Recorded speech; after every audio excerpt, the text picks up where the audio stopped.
Hello students, आज वाले lecture में अपन कंटिन्यू करेंगे अल्टरनेटिंग करंट को। और जैसा कि आपने लास्ट लेक्चर में पढ़ा होगा बच्चों, लास्ट लेक्चर में मैंने आपको एक्सप्लेन किया था कि अपन ऐसी के डिफरेंट सर्किट्स पढ़ने वाले हैं। और उसमें से एक सर्किट में एक्सप्लेन भी कर चुका था, वो था AC voltage applied to a resistor या प्योरली रेजिस्टिव सर्किट। ठीक है बच्चों, तो उसके बाद जो दूसरा बताया था मैंने, प्योरली कैपेसिटर या प्योरली कैपेसिटिव सर्किट या ऐसी वोल्टेज अप्लाइड अक्रॉस कैपेसिटर। ठीक है बच्चों, तो सेकंड वाला जो सर्किट है उसको पढ़ना शुरू करते हैं अपन।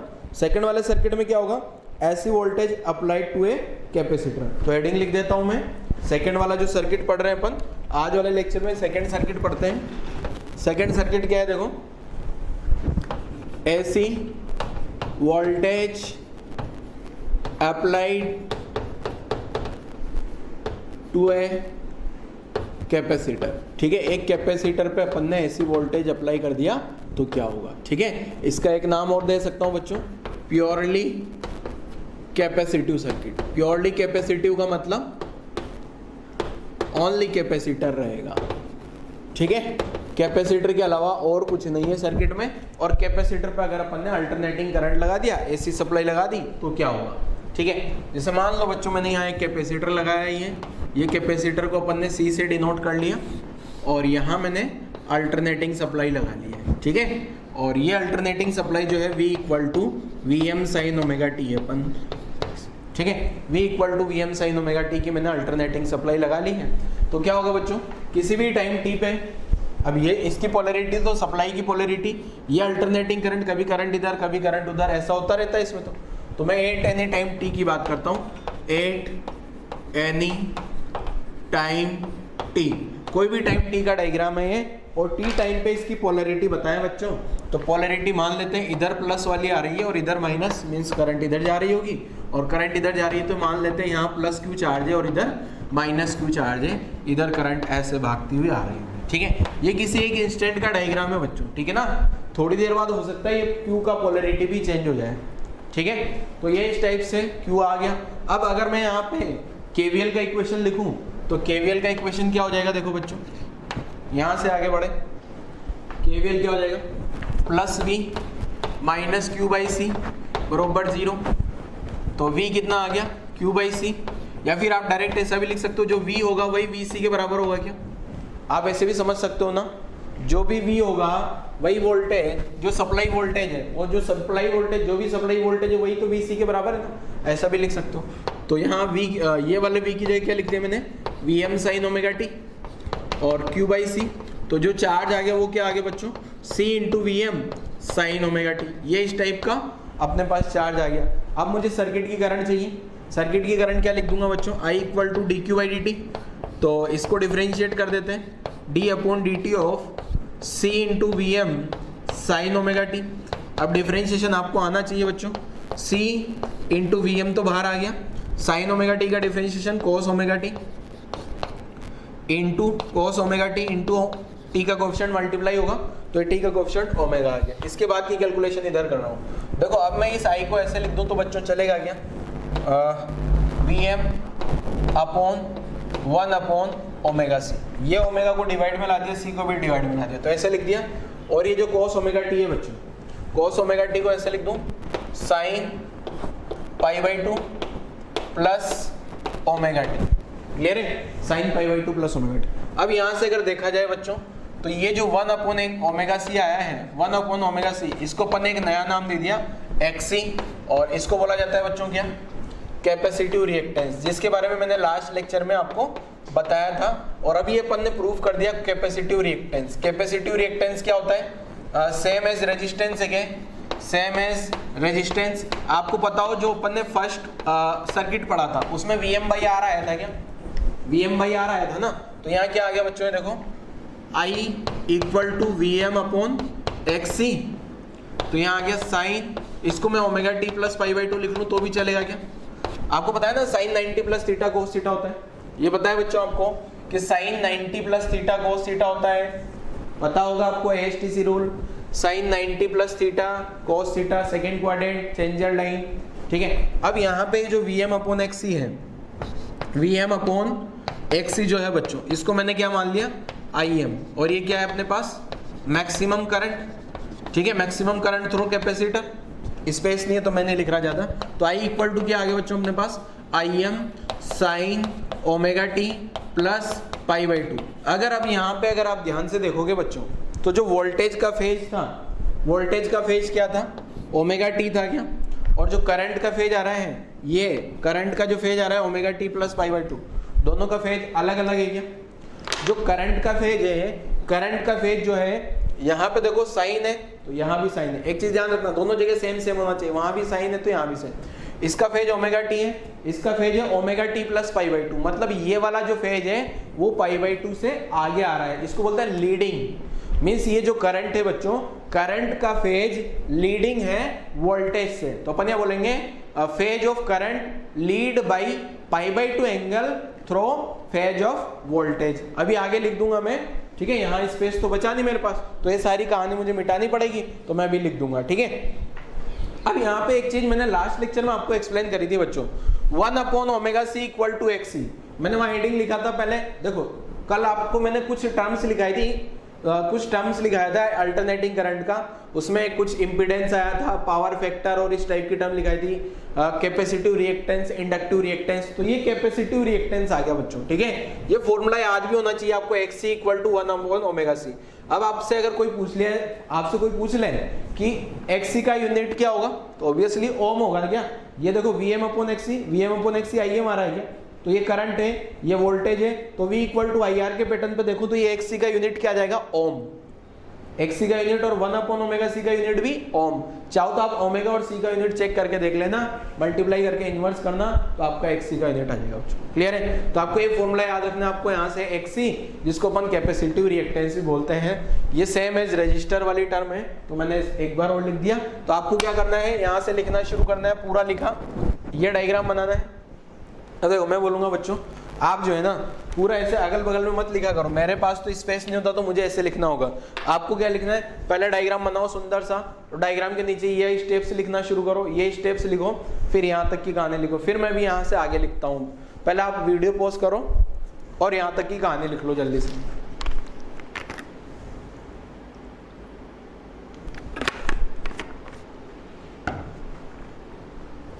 चलो आई थिंक आप लोगों ने लिख लिया होगा, मिटा देते हैं।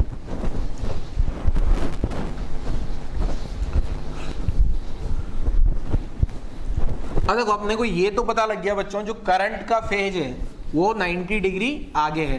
तो लास्ट लेक्चर में मैंने जो कैपेसिटर वाले में एक लाइन लिखी थी, उसी टाइप से यहाँ भी एक लाइन लिख रहा हूं, in purely capacitive circuit, in purely capacitive circuit, जो कैपेसिटिव सर्किट होगा, in purely capacitive circuit, phase of current, phase of current,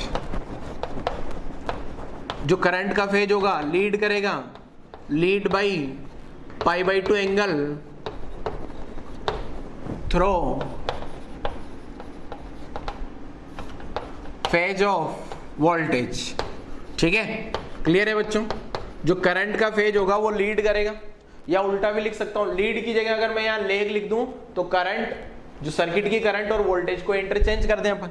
ठीक है, अगर इसका फेजर डायग्राम बनाया जाए बच्चों, तो फेजर डायग्राम क्या बनेगा, देखो फेजर डायग्राम में क्या होने वाला है, बड़े ध्यान से देखो। ये मान लो बच्चों मैंने अगर वोल्टेज मान लिया, ये वाला जो फेज है ना, मैंने वोल्टेज वाला फेज मान लिया। ठीक है, जैसा कि अपन हर बार लिखते हैं, ये अपन ने यहाँ पे एक फेज मान लिया ओमेगा टी का, ये वोल्टेज का है।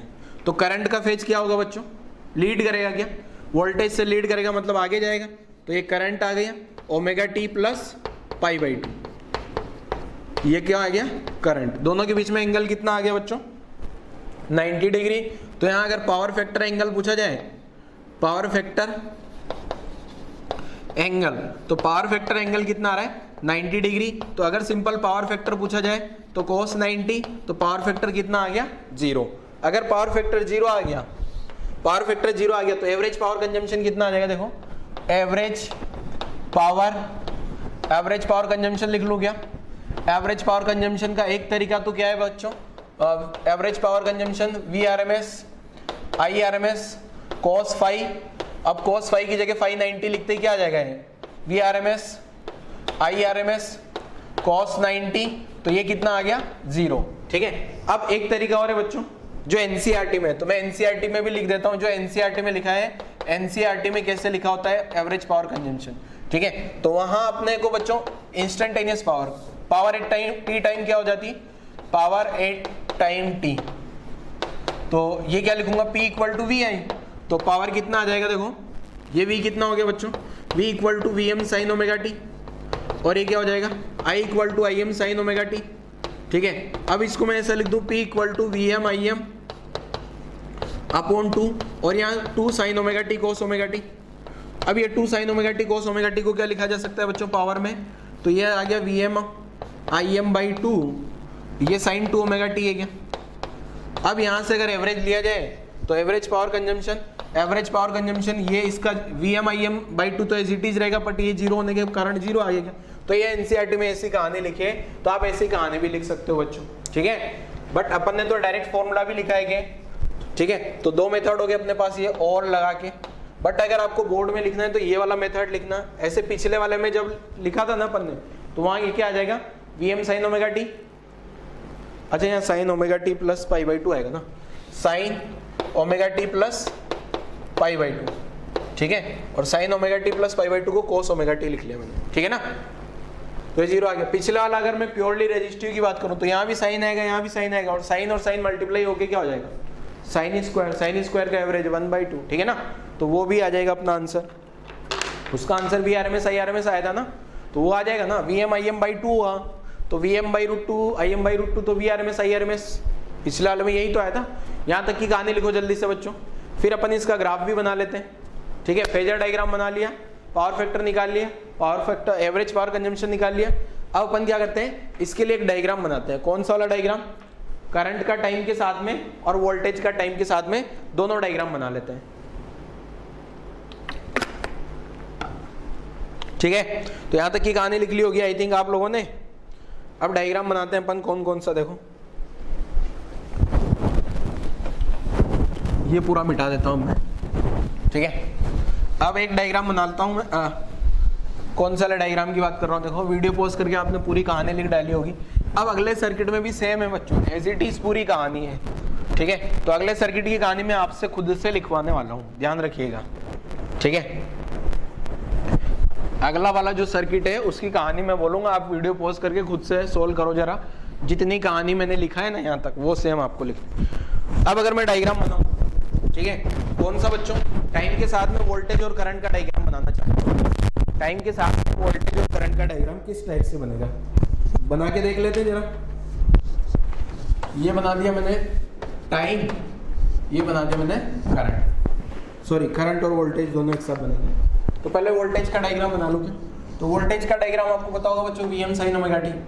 तो ये मान लो मैंने ये मैंने V M sine omega T बना लिया है। ठीक है, ये तो V का डायग्राम आ गया, V equal to V M sine omega T. Current में कोस आएगा क्या बच्चों, तो कोस आएगा, तो यहाँ पे ये 0 मिनिमम 0 मैक्सिमम। ठीक है, ये I आ गया, I जो पीला वाला डायग्राम। अच्छा ये जरूरी नहीं है दोनों के पीक बराबर पे हो जाए। ठीक है ना, तो मैं एक बार इसको मिटा देता हूँ। जरूरी नहीं है ऐसा कि दोनों के पीक बराबर से हो, तो इसलिए मैं इसको मिटा रहा हूँ। ठीक है, तो देखो क्या है,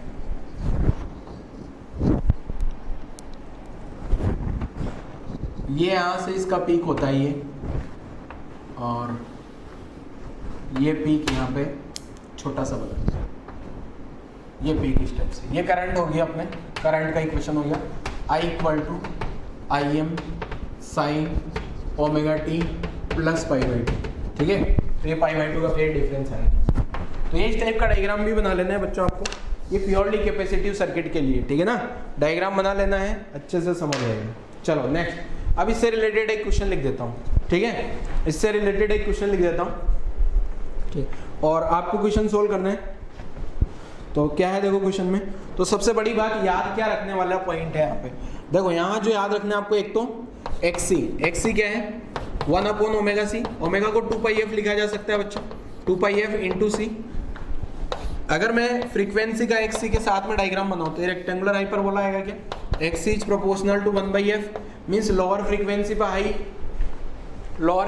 हाई रिएक्टेंस मिलेगा और हायर फ्रीक्वेंसी पे मींस फ्रीक्वेंसी का वैल्यू हाई कर दूं तो एक्सी लो हो जाएगा। एक तो ये पता होना चाहिए आप एक्सी का फॉर्मूला, एक साथ में Vm इक्वल टू या Im equal to Vm upon XC, ठीक है, Vm अपॉन एक्सी। क्लियर? यहाँ तक की कहानी सभी बच्चों को क्लियर? ठीक है, आगे बढ़ते हैं। अब एक न्यूमेरिकल लिख देता हूँ बच्चों, ठीक है, प्योरली कैपेसिटिव सर्किट का एक न्यूमेरिकल लिख देता हूँ, आप लोगों को भी सोल्व कर लेना है, बड़ा आसान सा न्यूमेरिकल है, ठीक है ना। क्या है देखो, क्वेश्चन लिखता हूँ, an alternating EMF connected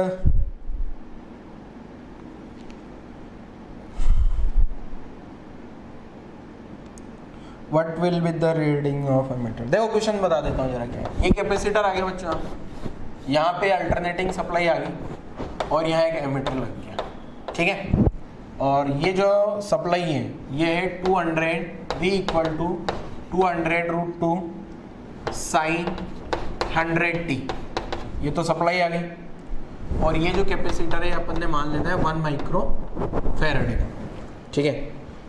find reading of ammeter, find reading of ammeter का रीडिंग बताना है, ठीक है। अभी आपको एमीटर की रीडिंग में आप ये कंफ्यूज हो जाओगे, तो मैं यहाँ एक लाइन लिख देता हूँ, एमीटर कौन सी करंट रीड करता है ये मैं लिख देता हूँ, फिर मैं आपको बाद में एक्सप्लेन भी कर दूंगा कि ये ऐसा क्यों है, ठीक है। ये यहाँ एमीटर लगा दिया तो मैंने आप कंफ्यूज हो जाओगे। अब एसी की फ्रीक्वेंसी तो क्या होती है बच्चों, बहुत ज्यादा होती है, मतलब 50 हर्ट्ज का फ्रीक्वेंसी आता है अपने घरों में, मतलब 50 बार ऐसे ऐसे फटाफट, तो आप ऑब्जर्व नहीं कर पाओगे रीडिंग, ठीक है ना।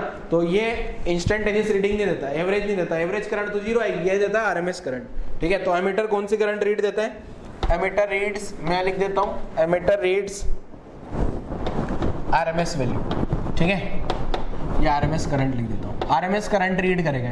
तो कुल मिला के आपको क्या बताना है बच्चों, सर्किट में आरएमएस करंट कितनी होगी, क्लियर है। तो बोलो, सॉल्व कर लोगे, सॉल्व करो जल्दी से बच्चों, ठीक है, सॉल्व करना शुरू करो, वीडियो पॉज करो और क्वेश्चन को सॉल्व कर लो जरा। आसान क्वेश्चन है, क्वेश्चन हो जाना चाहिए, बहुत इजी क्वेश्चन है बच्चों, ठीक है ना। देखो कैसे सॉल्व करना, वीडियो पॉज करो, खुद से सॉल्व करने के लिए ट्राई करो पहले तो। ये यहाँ लिखा है पूरा, यही फॉर्मूले लगने वाले हैं बस, और कुछ नहीं लगने वाला, ठीक है। चलो मैं सॉल्व कर देता हूँ, देखो क्या है। पहले तो बच्चों अपन एक्सी निकाल लेते हैं, एक्सी आपको पता होगा 1/ωc। अब ओमेगा कितना दिया है यहाँ पे, ओमेगा का वैल्यू 100 है क्या, तो V equal to Vm sine ωt, और एक्सी कितना आ गया 1 × 10⁻⁻6 लिख दूं क्या, माइक्रो है ना, तो ये कितना आ गया 10⁴ ओम, एक्सी का यूनिट ओम होगा बच्चों, ठीक है। तो अब मुझे क्या चाहिए, Im निकाल लूँ पहले, Im क्या होगा Vm अपॉन एक्सी, तो Vm कितना दिया है 200√2 अपॉन 10⁴, 10⁴ में 2 पावर तो यहाँ से चली जाएगी बच्चों, तो ये कितना आ गया 2√2/100, 2√2/100। अब आरएमएस करंट चाहिए मुझे। अब एक चीज ध्यान रखना, आरएमएस करंट के बारे में कुछ नहीं बोल दिया जाए ना, तो अपन एक साइकिल के लिए कंसिडर करेंगे Im/√2, तो आंसर आ गया 2/100 एम्पियर, 2/100 एम्पियर मींस 0.02 एम्पियर, ठीक है। चेक करो जरा अपना आंसर, क्या आपकी रीडिंग भी ऐसी कुछ आई थी या कुछ अलग आ रही थी। तो बड़ा आसान सा क्वेश्चन होता है बच्चों, और आपका आंसर भी आना चाहिए, ठीक है ना। इतना आसान सा क्वेश्चन कहीं नहीं मिलने वाला, हलवा क्वेश्चन एकदम, ठीक है, क्लियर है बच्चों। मतलब हर क्वेश्चन ऐसा ही होगा, आसान सा, और नीट और जेईई मेंस में बड़ा आसान सा क्वेश्चन आता है। मतलब इसका अल्टरनेटिंग करंट का एक क्वेश्चन, बहुत आसान, कुछ नहीं करना होगा, बस ये एक्सी निकालना होगा, Vm/x करोगे करंट आ जाएगा। यहाँ इतने कॉम्प्लेक्स सर्किट नहीं आते जैसे करंट इलेक्ट्रिसिटी होता था, सिंपल सा सर्किट आता है, बस सिंपल एक ही दिया होगा, एनसीईआरटी में इसी टाइप के दिए होते हैं ज्यादातर, ठीक है। और बोर्ड में भी एक क्वेश्चन आने वाला है न्यूमेरिकल बेस्ड, तो 3 या 4 मार्क्स आपके बोर्ड में बड़े आसानी से यहाँ से निकल जाएंगे, ठीक है ना। ये क्वेश्चन सभी का हो जाएगा आराम से, ठीक, कोई दिक्कत नहीं आती इसमें। चलो यहाँ तक 2 सर्किट अपन ने कंप्लीट कर लिए बच्चों। पहले सर्किट में अपन ने रेजिस्टेंस लगाना सीखा, ओनली रेजिस्टेंस। दूसरे सर्किट में अपन ने ओनली कैपेसिटर, जो अभी पढ़ लिया। अब तीसरा सर्किट आता है बच्चों इंडक्टर वाला। तीसरा वाला सर्किट जो होता है ना, उसमें प्योरली इंडक्टर होता है, मीन्स अकेला एक इंडक्टर है, तो उसकी कहानी कैसे सेट होगी ये समझते हैं जरा। ये आप लोगों ने लिख लिया होगा बच्चों, वीडियो पॉज करके लिख लेना, नहीं लिखा है तो।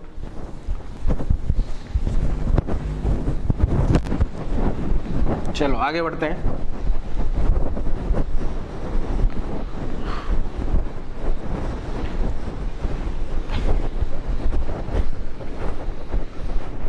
हाँ, थर्ड सर्किट का हेडिंग लगा देता हूं बच्चों। थर्ड वाला जो सर्किट है अपने पास, अब यहाँ क्या लिख दूंगा, ऐसी सप्लाई जो लगाई गई है, ऐसी सप्लाई वो किसके अक्रॉस लगाई गई है बच्चों, इंडक्टर। तो या इसको अपन प्योरली इंडक्टिव सर्किट भी बोल सकते हैं, ठीक है। या एक ऐसी voltage applied to an inductor, तो लिख देता हूं ऐसी वोल्टेज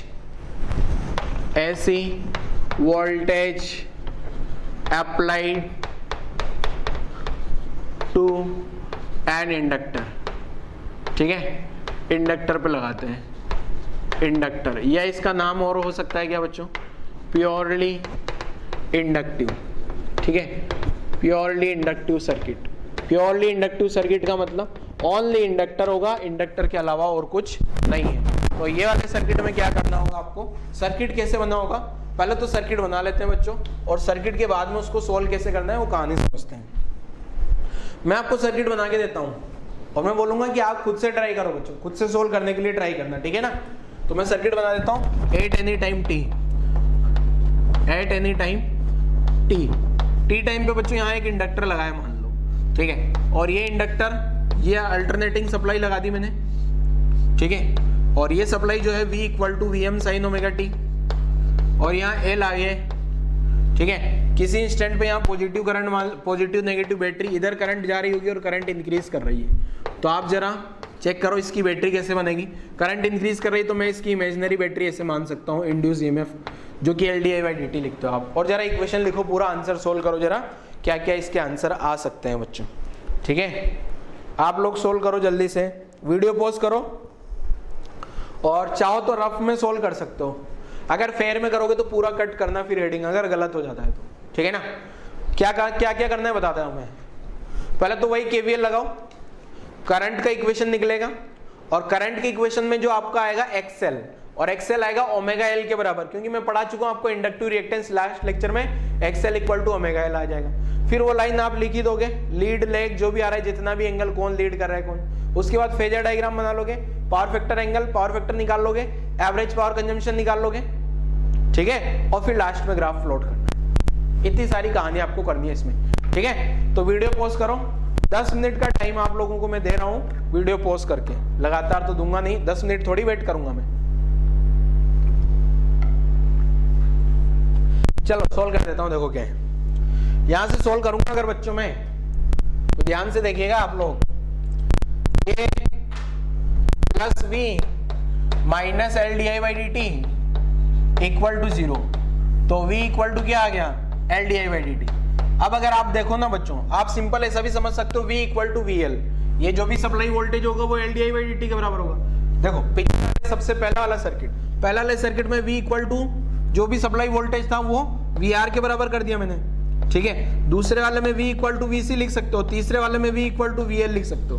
अगर आपको कोई कंफ्यूजन नहीं चाहिए तो डायरेक्ट लिख दो ऐसे, ठीक है। NCERT में भी डायरेक्ट लिखा हो।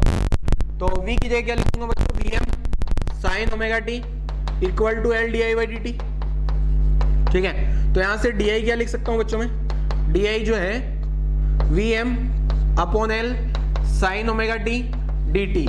अब भी अगर किसी का दिमाग चमक गया है, जल गई हो, चमक गई हो, कॉन्सेप्ट चमक गया हो, तो आप खुद से सोल्व कर सकते हो। ये DI है, ऑब्वियसली इंटीग्रेशन, ये इंटीग्रेशन, DI का इंटीग्रेशन आई हो गया, VM/L तो कांस्टेंट है। अब साइन ओमेगा टी का इंटीग्रेशन आपको आना चाहिए। साइन ओमेगा टी का इंटीग्रेशन होता है minus cos omega T upon omega, minus cos omega T upon omega, और साथ में इंटीग्रेशन कांस्टेंट। क्लियर है। अब एक चीज सुनो ध्यान से, क्या आप मुझे ये बता सकते हो C का डायमेंशन क्या होगा? क्या आप मुझे ये बता सकते हो बच्चों C का डायमेंशन क्या होगा? Dimension of integration constant. Sir वो तो कांस्टेंट है, और कांस्टेंट तो डायमेंशन लेस होते हैं। अब ऐसे बच्चों वाले आंसर मत देना, बच्चों वाली सोच नहीं है वो आपकी। C जो है डायमेंशन लेस नहीं होगा। अरे ग्रेविटेशनल भी तो एक कांस्टेंट होता है जी, क्या वो डायमेंशन लेस होता है? प्लैंक्स कांस्टेंट डायमेंशन लेस होता है, हर कांस्टेंट डायमेंशन लेस नहीं होता बच्चों। तो ये इंटीग्रेशन कांस्टेंट का डायमेंशन होगा एम्पियर, ठीक है। इंटीग्रेशन कांस्टेंट का जो डायमेंशन होगा बच्चों क्या होगा, अब देखो मेरे पास मुसीबत क्या है, ये c का वैल्यू पता करना, बट ये c कहां से पता करें, कुछ पता नहीं लग पा रहा, तो मैं बता रहा हूं c कैसे कैलकुलेट करना, उसके लिए मैं आपको बताता हूं। देखो क्या है, पहले तो ये समझ में आना चाहिए आपको, ये जो c है ना बच्चों, इस c का डायमेंशन वही होगा जो करंट का डायमेंशन होगा, पहला पॉइंट तो ये समझ आना चाहिए, क्या c का डायमेंशन वही होगा जो करंट का डायमेंशन होगा, प्लस माइनस हो रहा है ना बच्चों, ठीक है। तो c का डायमेंशन तो हो गया एम्पियर, क्लियर है, यहां तक कोई दिक्कत नहीं है। c का डायमेंशन क्या हो गया बच्चों, एम्पियर, ठीक है, ठीक है। अब ये अल्टरनेटिंग सर्किट है, एसी सर्किट है क्या, एसी वोल्टेज लगाया है, तो ये जो c है ये करंट, ये वाली करंट अल्टरनेटिंग नेचर की है, तो c भी कैसा होगा, अल्टरनेटिंग नेचर का, ठीक है। c भी क्या होगा बच्चों, अल्टरनेटिंग नेचर का, और उस c की जो एवरेज वैल्यू आएगी वो कितनी आ जाएगी बच्चों, एक कंप्लीट साइकिल के लिए 0, ठीक है। इसलिए मैं यहां से इस c को हटा देता हूं बच्चों, क्लियर है। c को क्या आ रहा है बच्चों, में यहां से हटा दूंगा,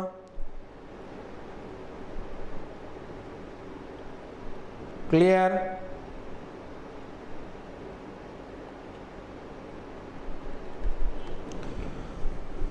c को 0 लिखना पड़ेगा अपने को, क्यों लिखना पड़ेगा c को 0, आप एक तरीका तो क्या है, यहां तक लिख के ऐसा लिख दो c 0 होगा और आगे बढ़ जाओ, कोई दिक्कत नहीं है। और जिसको पूरा एक्सप्लेनेशन चाहिए एक्सप्लेनेशन दे रहा हूं। एक्सप्लेनेशन क्या है, c क्या होना चाहिए बच्चों, c का नाम क्या है, इंटीग्रेशन कांस्टेंट, c का नाम क्या है, इंटीग्रेशन कांस्टेंट। अब ये जो इंटीग्रेशन कांस्टेंट है इसका एम्पियर का यूनिट होगा, c का यूनिट एम्पियर के जैसा होगा और करंट के जैसा होगा, मींस ये करंट का एक कंपोनेंट आ रहा होगा इसमें। अब वो करंट तो वेरिएबल है और करंट वेरिएबल है तो c भी वेरिएबल होगा, फिर उसका नाम कांस्टेंट थोड़ी हुआ।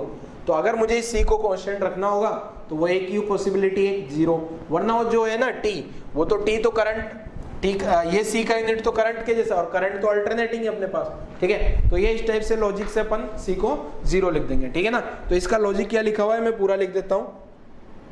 इसका लॉजिक जो एनसीईआरटी में लिखा है, द इंटीग्रेशन कांस्टेंट, मैं लिख रहा हूँ the integration constant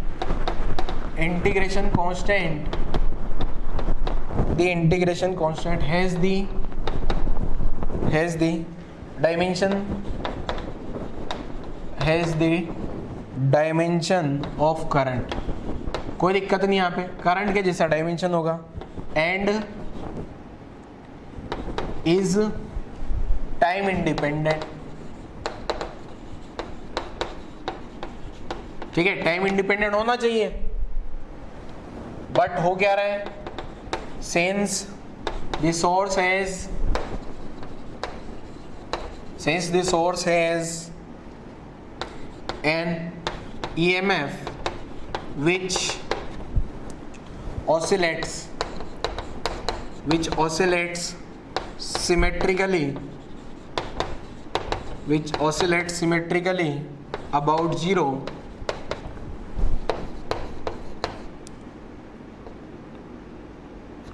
the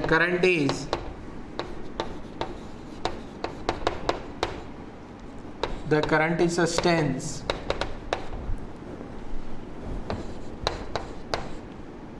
also oscillate, ठीक है, symmetrically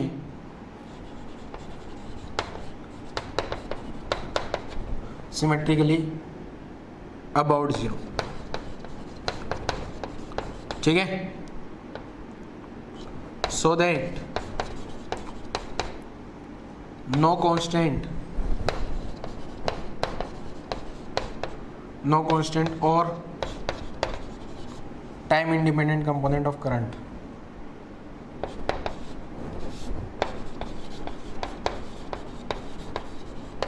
time independent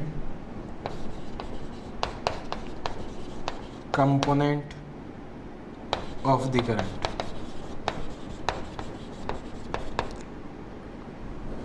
exist, ठीक है। सो c इक्वल टू 0, इतना नहीं भी लिखोगे तो चलेगा आपको। तो अगर एग्जाम में क्वेश्चन आ जाता है तो आपको क्या लिख देना है, बस ये जो c है ये इंटीग्रेशन कांस्टेंट है और यहाँ करंट वेरिएबल है, इंटीग्रेशन तो c का वैल्यू 0 होना चाहिए, ठीक है, ऐसा लिख के आपको आगे बढ़ना है। ठीक है, तो ये मैंने कहानी लिखी। अब इसके बाद सोल्व कैसे करना है देखो, अब तो आपको समझ में आ ही गया होगा। ये सी हटाते ही ये क्या आ गया, V M upon omega L, और माइनस को अंदर शिफ्ट करेंगे तो फेज वेज आ जाएगा। ठीक है, तो अब स्पेस बचा नहीं मेरे पास। आप लोग अगर खुद से सोल्व करना चाहो तो खुद से सोल्व कर सकते हो। ठीक है, इसके बाद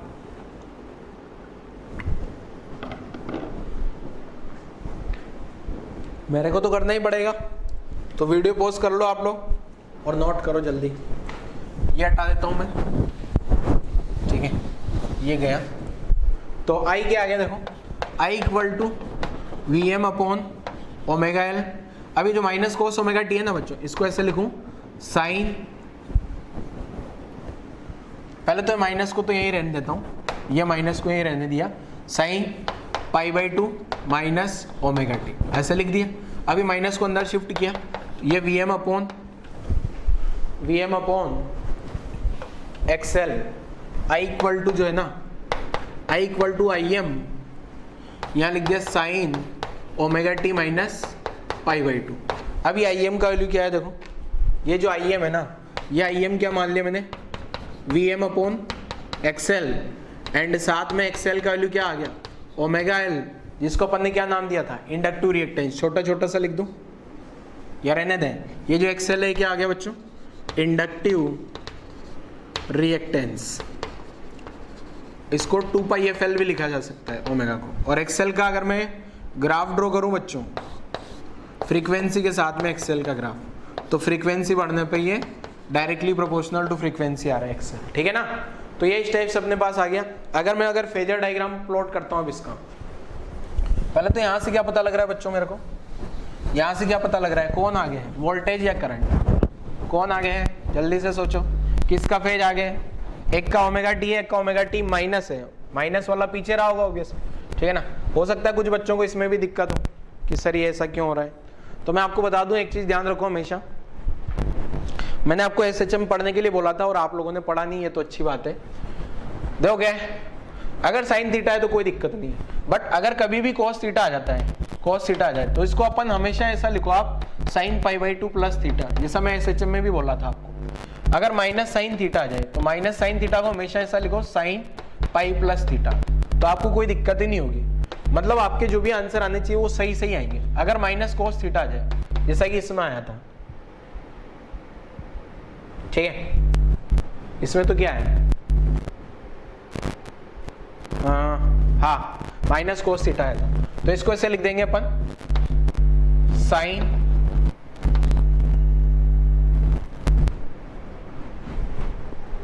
एक सेकेंड,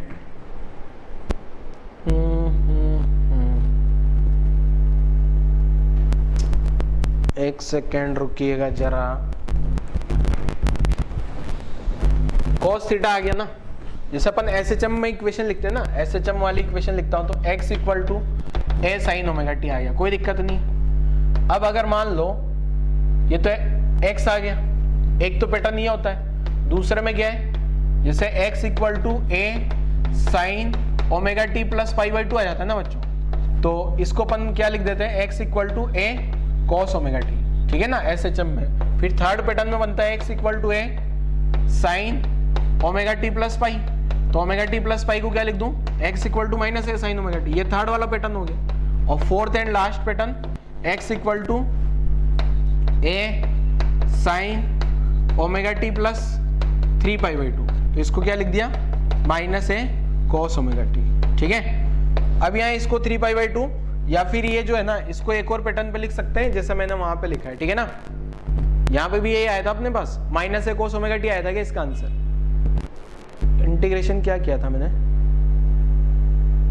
साइन का। ठीक है, तो ये आया था ना, इसको एक और पैटर्न लिख रहा हूं, ये x इक्वल टू, जिसे यहां लिखता हूं a sign omega T minus pi by 2। ये जो 3 पाई बाई 2 है ना, ये 3 पाई बाई 2 को मैं माइनस पाई बाई 2 भी लिख सकता हूँ क्या, 3 पाई बाई 2 जो एंगल है उसको माइनस पाई बाई 2 भी लिखा जा सकता है क्या। 3 पाई बाई 2 कहाँ आता है, जैसे एक क्वाड्रेंट सिस्टम है ना, तो यहाँ पे आता है क्या, ये 0 पाई बाई 2 पाई 3 पाई बाई 2, तो ये 3 पाई बाई 2 इधर से तो प्लस होगा, इधर से माइनस पाई बाई 2 के बराबर भी होता है। तो मैंने क्या किया, यहाँ 3 पाई बाई 2 क्या लिख लिया मैंने, माइनस। ठीक है ना, तो ये तो अब यहाँ पे अगर देखूंगा तो करंट का जो फेज है बच्चों, पिछले वाले केस में करंट का फेज लीड कर रहा था, अभी यहाँ लेग कर रहा है क्या? तो मैं लिख देता हूँ in purely inductive circuit, in purely inductive circuit phase of current lag by pi/2 angle with phase of supplied voltage या applied voltage, ठीक है, जो भी सप्लाई वोल्टेज है उससे pi/2 का फेज, मीन्स ये सप्लाई वोल्टेज है अगर, ठीक है, मीन्स क्या बच्चों, अगर से सप्लाई वोल्टेज होगा, जैसे मान लो ये मैंने ओमेगा टी मान लिया और ये सप्लाई वोल्टेज है, तो करंट जो है वो नीचे आने वाली है, ये आ गया ओमेगा टी माइनस pi/2, ठीक है, ये करंट आ गया, मीन्स पावर फैक्टर एंगल कितना आ गया मेरे पास, पावर फैक्टर एंगल जो आएगा बच्चों वो pi/2 आ जाएगा, और पावर फैक्टर लिखूंगा तो cos pi/2 पावर फैक्टर कितना आ गया 0, ठीक है। एवरेज पावर कंजम्पशन लिखता हूँ, पहले यहाँ तक की कहानी लिखो, वापस से अपना बोर्ड भर गया, क्या कर सकते हैं, कुछ नहीं।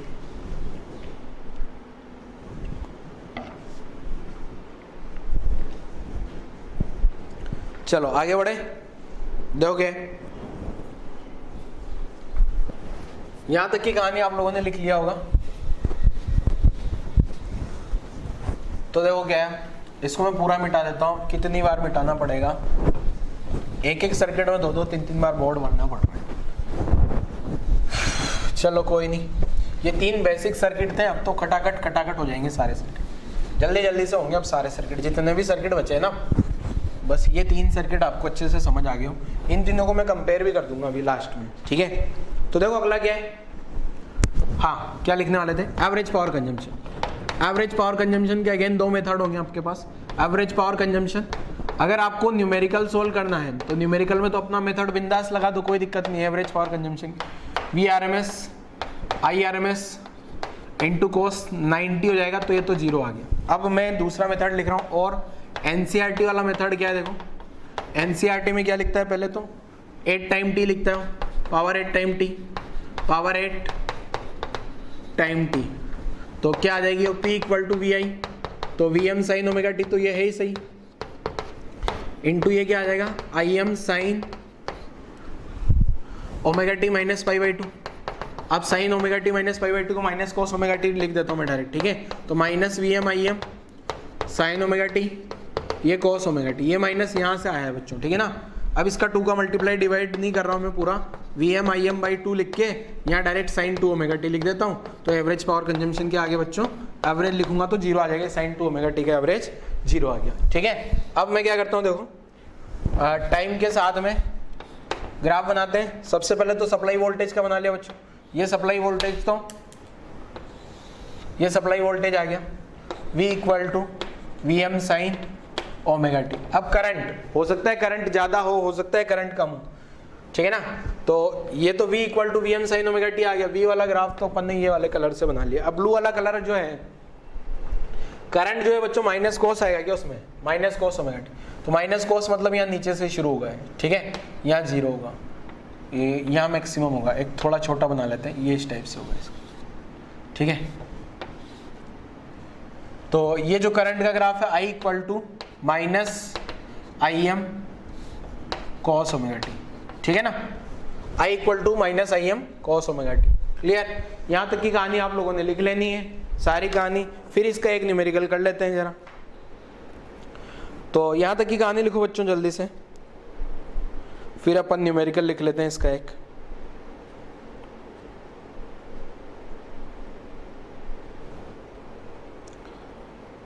चलो आई थिंक आप लोगों ने लिख लिया होगा,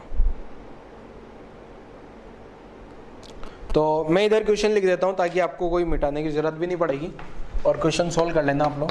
क्या है देखो क्वेश्चन, ए प्योर इंडक्टर, एक इंडक्टर है प्योरली, और कितने का है वो 25 मिली हेनरी का है। A pure inductor 25 milli henry is connected to a source of to AC source of 220 volt, ठीक है, 220 वोल्ट का है. Find the inductive reactance, find the inductive reactance, पहले तो इंडक्टिव रिएक्टेंस पता करना है, and RMS current in circuit, and RMS current in circuit. Circuit की आरएमएस करंट क्या होगी, और फ्रीक्वेंसी कंसीडर कर लेना है 50 हर्ट्ज का, ठीक है. फ्रीक्वेंसी कितना कंसीडर कर लोगे बच्चों, 50 हर्ट्ज का. रिपीट कर देता हूँ क्वेश्चन और एक्सप्लेन भी कर देता हूँ. प्योर इंडक्टर है, मतलब इंडक्टर के अलावा और कुछ नहीं. वैसे भी तक अपन ने 3 सर्किट पढ़े, तीनों के तीनों प्योर सर्किट है, ठीक है.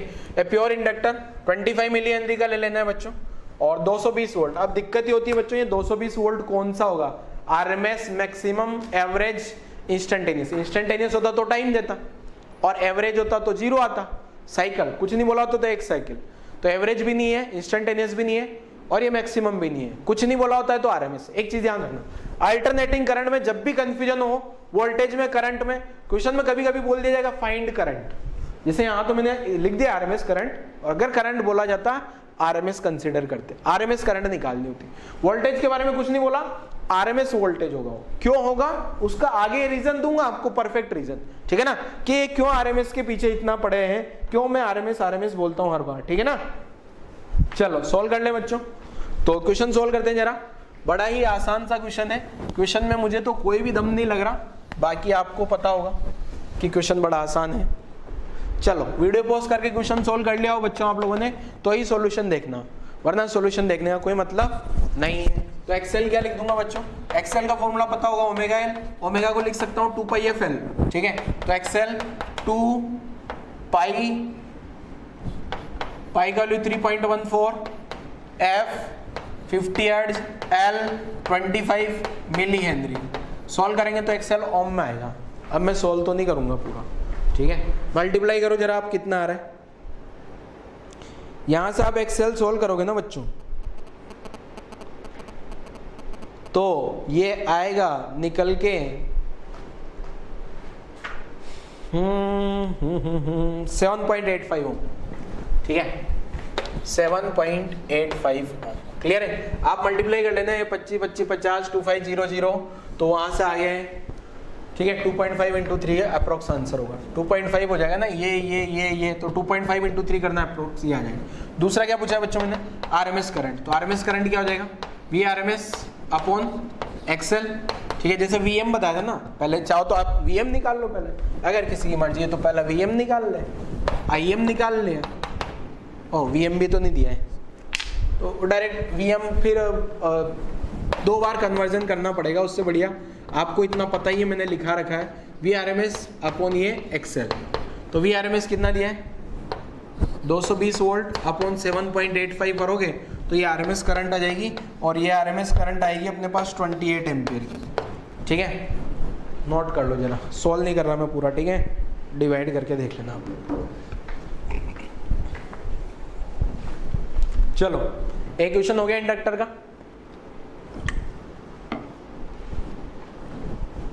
आगे बढ़ते हैं. अब तीनों को एक साथ कंपेयर कर लेते हैं, ठीक है. वीडियो पॉज करके आपने लिख लिया होगा सॉल्यूशन, या वेरीफाई करा लिया होगा, सबका आंसर तो आ ही गया होगा, ठीक है. वेरीफाई तो करना था आपको. चलो अब तीनों को अगर मैं एक साथ कंपेयर करूं बच्चों, अगर अभी तक आपने सर्किट सब समझ लिए, सर्किट समझ आने चाहिए, और कुछ नहीं याद रखा है, तो अब मैं जो बता रहा हूं ना बच्चों, ये इतना याद रख लेना, आपके तीनों सर्किट के काम हो जाएंगे. जो अभी मैं एक्सप्लेन कर रहा हूं ना, तीनों को एक साथ कंपेयर करूंगा मैं, ठीक है. जो 3 के 3 है बच्चों, तीनों को एक साथ कंपेयर करेंगे अपन, प्योर इंडक्टर, प्योर कैपेसिटर और प्योर रजिस्टर, ठीक है. तो तैयार हो जाइए.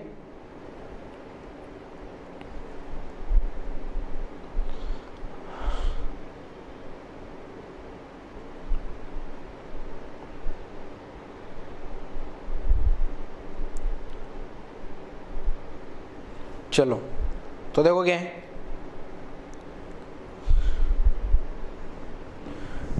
कैसे कंपेयर करता हूं. देखो मैं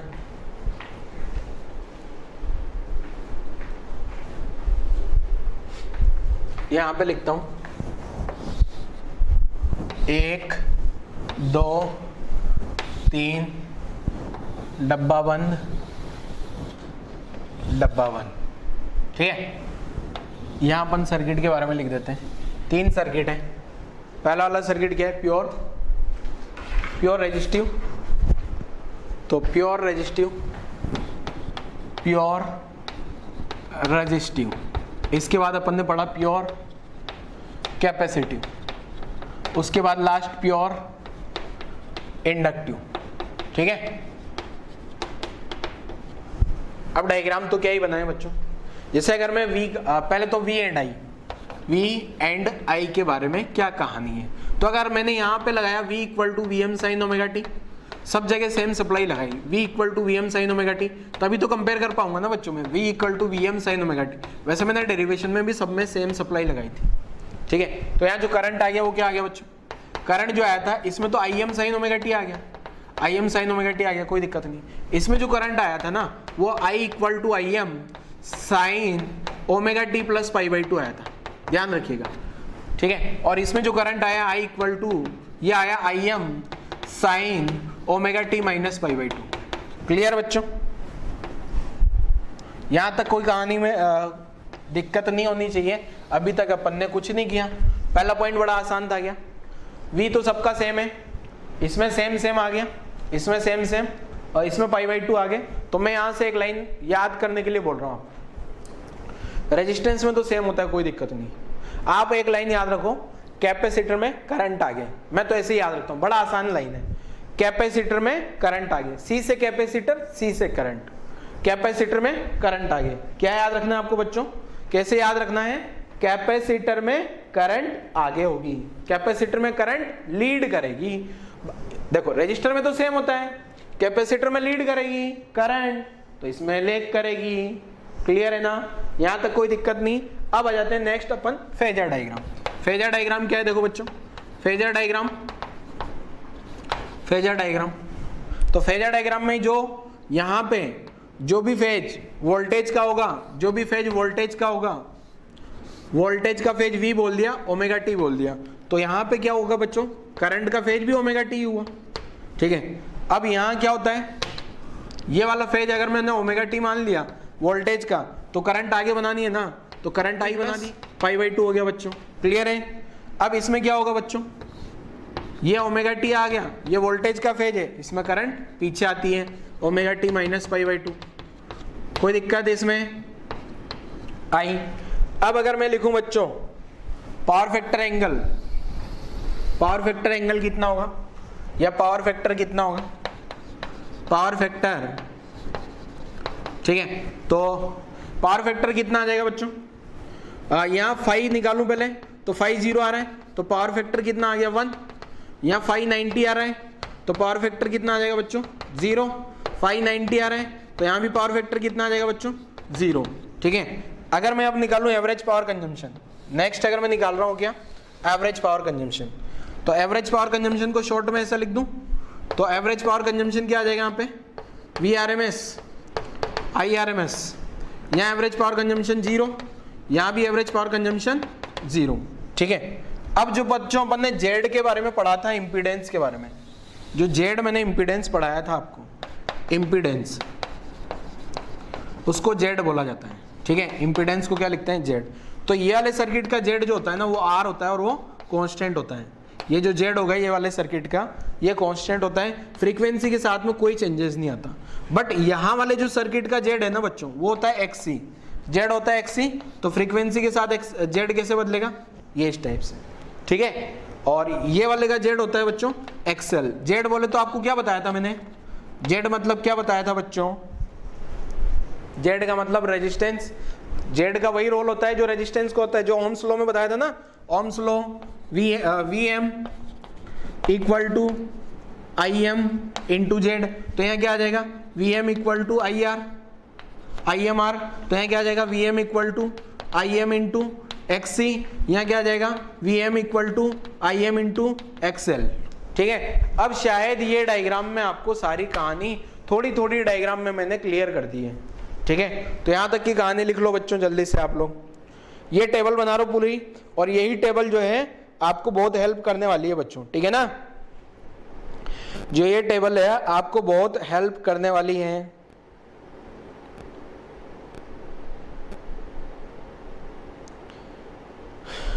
चलो यहां तक की कहानी आप लोगों ने लिख भी ली होगी। अब मैं एक लाइन बोलता हूं आप पे बच्चों, वो लाइन आपको याद रखनी है। क्या लाइन है वो? बड़ी इंपॉर्टेंट लाइन। मैं बोलता हूं कैपेसिटर में करंट आ गया, ठीक है, आपको क्या याद रखना है? कैपेसिटर करंट लीड, ठीक है, ऐसे लिख देता हूं। बस इस टेबल के नीचे लिखनी है वैसे लाइन, नीचे मेरे पास जगह नहीं है तो मैं यहां लिखता हूं क्या? Capacitor current lead. बस ये रट लो, कैपेसिटर करंट लीड। कैपेसिटर में करंट लीड करेगी। अगर कैपेसिटर में करंट, देखो रजिस्टर में तो याद रखने वाली जरूरत ही नहीं है, दोनों सेम आ गई। कैपेसिटर में करंट लीड करेगी, इंडक्टर में लैग करेगी, बस कहानी खत्म। और आगे की 3 सर्किट जो मैंने बताए थे, 3-4 सर्किट, वो बड़े आसान से होंगे। बढ़िया बात। अगले जो सारे सर्किट है वो एनसीईआरटी में नहीं है, उन सभी में से एनसीईआरटी में एक ही सर्किट है, पर वो एक में सब कुछ हो जाता है। आरएलसी का एनसीईआरटी में दिया है, और उसमें अगर आरएलसी समझ में आ गया तो बाकी आरसी तो समझ आ ही जाएंगे। एलसी तो यहाँ तक की कहानी लिखो जरा, ये टेबल बना लो। ये टेबल अभी तक का कंक्लूजन है जो अपन ने पढ़ा है, ठीक है। नेक्स्ट सर्किट पे आ जाते हैं, फोर्थ वाला सर्किट। तो फोर्थ सर्किट क्या है बच्चों? यहाँ तक टेबल लिख ली होगी आप लोगों ने आई थिंक, और नहीं लिखा है तो वीडियो पॉज करके लिख डालो। तो ये अपन ने पूरा सर्किट की बात करी, जो प्योर सर्किट होता है उनकी बात कर ली। अभी क्या करेंगे अपन? मिक्स सर्किट पढ़ेंगे। मिक्स बोले तो 2-2 सर्किट आ जाएंगे, 2-2 एलिमेंट लेंगे, पहले 2 लेंगे फिर 3 ले लेंगे, और 3 से ज्यादा तो एलिमेंट भी नहीं हो सकते। और ये जो अभी 2-2 लेके बता रहा हूं ना बच्चों, ये जो 2 एलिमेंट लेके मैं एक्सप्लेन करूंगा आपको, पहले सीरीज आरसी सर्किट एक्सप्लेन करता हूं। तो सीरीज आरसी अगर आपको समझ आ जाएगा ना, तो सीरीज आरएल भी खुद से कर लोगे, सीरीज एलसी भी खुद से कर लोगे, और सीरीज आरएलसी भी खुद से कर लोगे, ठीक है। तो सीरीज वाला जो मैं आरसी सर्किट समझा रहा हूं बच्चों आपको, जो सीरीज आरसी सर्किट आपको समझा रहा हूं, उसको बहुत ध्यान से आपको समझने की जरूरत है, बहुत ध्यान लगाने की जरूरत है बच्चों। अगर आपने समझ लिया ना, तो ये मान लो आगे वाले सारे 3 सर्किट आपके क्लियर हो जाएंगे, ठीक है, अगर ये आपने समझ लिया तो ढंग से। दो देखते हैं जरा क्या है। तो फोर्थ वाला सर्किट हेडिंग लिख देता हूं मैं। फोर्थ सर्किट में क्या है बच्चों? सीरीज आरसी सर्किट, ठीक है, series RC circuit with AC, ठीक है। ये वाला सर्किट वैसे एनसीईआरटी में नहीं है, पर एनसीईआरटी में सीरीज आरएलसी है तो उसमें सब कुछ आ ही जाता है। मैं ये ऐसा इसलिए बता रहा हूं क्योंकि न्यूमेरिकल है। अभी ये मान के चलो ये न्यूमेरिकल है, इस टाइप का न्यूमेरिकल आएगा, ठीक है। तो अपन वापस क्या लिख देंगे? At any time T, at any time T. T time पे क्या होगा बच्चों? यहाँ पे एक तो रजिस्टर होगा और साथ में एक कैपेसिटर होगा, ये आर मान लिया, ये सी मान लिया, और यहाँ पे एक सप्लाई वोल्टेज आ गई, ठीक है। और टी टाइम पे क्या होगा? टी टाइम पे अगर यहाँ प्लस है या माइनस है तो इधर इधर इधर करंट जा रही होगी, इधर इधर करंट जा रही होगी, इधर प्लस क्यू चार्ज आ गया, इधर माइनस क्यू चार्ज आ गया। चार्ज से कोई मतलब नहीं है। अब एक चीज ध्यान से सुन लो, मैं यहाँ से मैथमेटिक्स नहीं लगाने वाला हूँ। अब यहां से अपन मैथमेटिक्स लगा के आंसर नहीं निकालने वाले हैं बच्चों, ठीक है। ये आर आ गया और ये सी आ गया। अब यहां से अपन मैथमेटिक्स लगा के आंसर नहीं निकालने वाले हैं। एक चीज तो ये ध्यान से रख लो, ध्यान रखो, बिना मैथमेटिक्स के आंसर आ जाएंगे फेजर सम से। ये वी आर है बच्चों, ये वी है, वी सी, और ये supply voltage V equal to V M, V equal to V M sine omega T, ठीक है। क्लियर है बच्चों? अब यहां बड़ा ध्यान से देखना है आपको। डायरेक्ट फेजर डायग्राम पे आ जाता हूं मैं, ठीक है। तो फेजर डायग्राम बनाता हूं जरा, और फेजर डायग्राम से ही न्यूमेरिकल ऐसे ही सॉल्व करना है आपको। न्यूमेरिकल आएगा और न्यूमेरिकल ऐसे ही सॉल्व करना है आपको। थ्योरी में एनसीईआरटी में तो है नहीं ऐसा, और थ्योरी तो एनसीईआरटी के अलावा और कोई पूछने वाला नहीं आपको, ठीक है ना। तो अब आपको क्या करना क्या है बच्चों? देखो अभी क्या है ना, अभी तक मैंने जो जितने भी क्वेश्चन लिए थे उन सभी हर एक क्वेश्चन में मैं क्या करता था, यहाँ वी लिखता था, बट यहाँ मैं आई लिख रहा हूं। यहाँ क्या लिख रहा हूं मैं? आई। यहाँ क्या लिख रहा हूं बच्चों? आई। क्या? आई। अभी आई का यहाँ वाला फेज के बारे में मैं कुछ नहीं लिख रहा, यहाँ जो फेज है वो मैं नहीं लिख रहा, बट ये क्या है अपने पास? करंट। ये क्या है बच्चों? करंट। किसका फेज है ये? करंट का। अब आपको ये पता है जो वी आर होगा, ये जो वी आर है बच्चों, ये वी आर करंट के फेज में होता है, तो ये वी आर आ गया, और ये वी आर का वैल्यू होता है आई इंटू आर। ठीक है, अब ये सब आरएमएस वैल्यू है, कुछ नहीं बोल रहा हूं ना, मतलब आरएमएस समझ लेना आप, ठीक है ना। ये आई करंट आरएमएस है, वोल्टेज आरएमएस है, ऐसा आप समझ लेना। वी आर आ गया बच्चों आई आर, ठीक है। मींस आपको ये पता है कि जो क्या कि वोल्टेज अक्रॉस रजिस्टर, रजिस्टर के अक्रॉस जो भी वोल्टेज होता है, रजिस्टर के अक्रॉस जो भी वोल्टेज होता है, ये तो करंट का फेज आ गया, और ये मैंने यहां पे बोला आपको, ये फेज अपने पास वी आर आ गया, और वी आर को मैं आई इंटू आर लिख सकता हूं, ठीक है ना। और आपको ये ध्यान रखना है बच्चों, ये सब आरएमएस है, कुछ नहीं बोला तो। हाँ, मैं ये बोल रहा था कि जो वोल्टेज होता है, रजिस्टर जो होता है, रजिस्टर के अक्रॉस वोल्टेज और रजिस्टर के अक्रॉस जो करंट होती है वो सेम फेज में होती है, बट कैपेसिटर में ऐसा कुछ नहीं है। कैपेसिटर की जो करंट होगी, कैपेसिटर में जो भी करंट आ रही होगी, ये करंट आई, ये वाली करंट आई जो है इस Vc से आगे होगी, जैसा कि मैंने अभी लिखा था, कैपेसिटर में करंट आ गया, ठीक है। तो ये करंट है, और आपको ये चीज पता है कि इन दोनों एलिमेंट में कॉमन क्या है, करंट, इसलिए मैंने ये रेफरेंस को करंट लिया। करंट को रेफरेंस क्यों, ये V equal to Vm sine omega T मैंने यहाँ रेफरेंस नहीं लिया, क्यों नहीं लिया, क्योंकि ये वोल्टेज दोनों के अक्रॉस अलग अलग आ रहा है, बट दोनों में से करंट सेम है। जो करंट यहां से रजिस्टर में एंटर करी होगी ना, वही सेम करंट कैपेसिटर में भी आने वाली है, तो मैंने करंट को रेफरेंस ले लिया चालाकी से।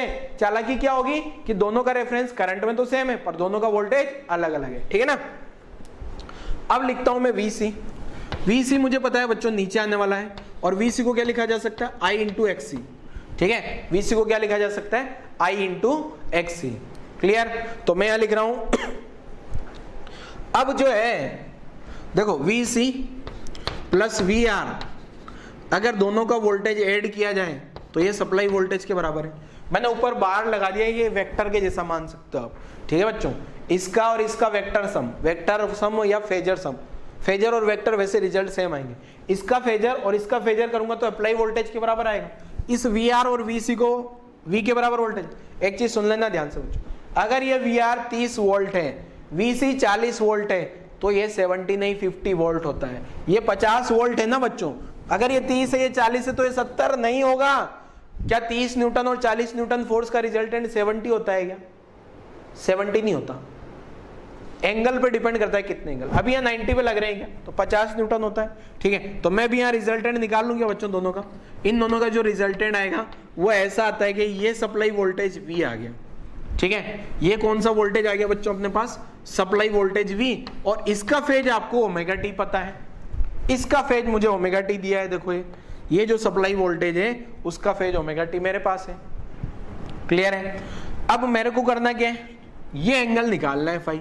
अगर ये एंगल फाई पता लग जाए तो मुझे ये जो करंट मैंने यहाँ बनाई है, इस करंट का फेज भी पता लग जाएगा। वो करंट का फेज आ जाएगा ओमेगा टी माइनस फाई।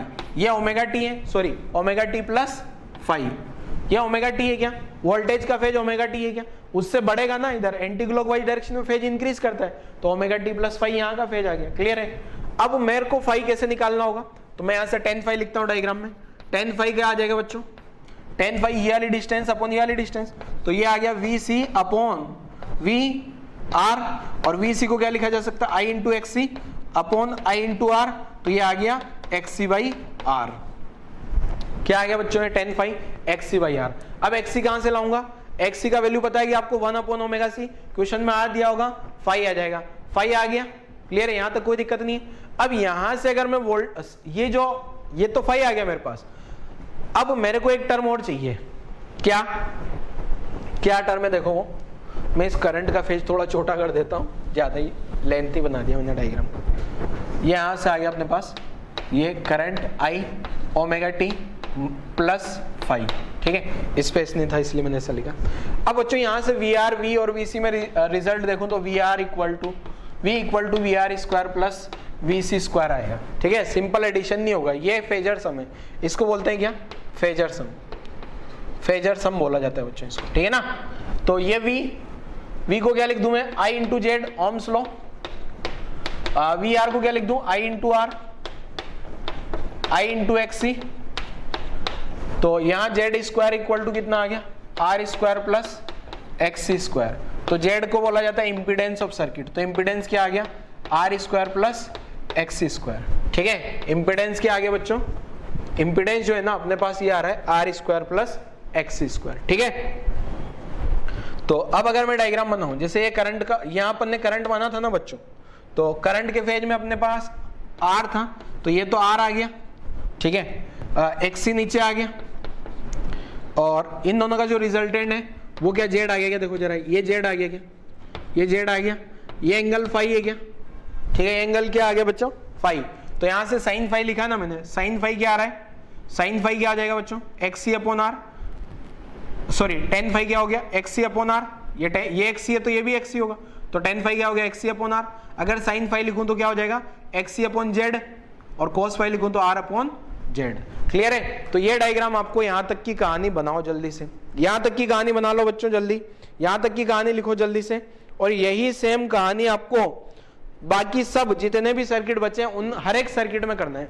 अब देखो क्वेश्चन क्या होता है, अभी तो मैं क्वेश्चन कराऊंगा नहीं इसका क्वेश्चन अपन अगले लेक्चर में करेंगे, ठीक है, इसका क्वेश्चन अपन अगले लेक्चर में कर लेंगे बच्चों, ठीक है ना। आरसी सर्किट का देखोगे, आपको ऐसे आरएल सर्किट भी करना है, आरएल में भी यही डायग्राम बनाना है, बस ये इंडक्टर आ जाएगा, यहाँ वीएल आ जाएगा, तो ये वीसी जो नीचे आया वीएल ऊपर चला जाएगा, बाकी एज इट इज रहेगा, बस यहाँ एक्सी की जगह एक्सएल आ जाएगा, ठीक है। ऐसे ही एल इंटू सी वाला सर्किट और आरएलसी वाला, जो तीन सर्किट बच्चों, तीनों सर्किट को आप एक बार रफ में ट्राई जरूर करना प्लीज, और फिर कल से अपन न्यूमेरिकल खेलेंगे, यहां से थोड़े अच्छे न्यूमेरिकल बनते हैं, जो अभी तक अपन ने न्यूमेरिकल करे थे वो आसान थे, बट यहां से न्यूमेरिकल थोड़े से अच्छे बनेंगे, ठीक है ना।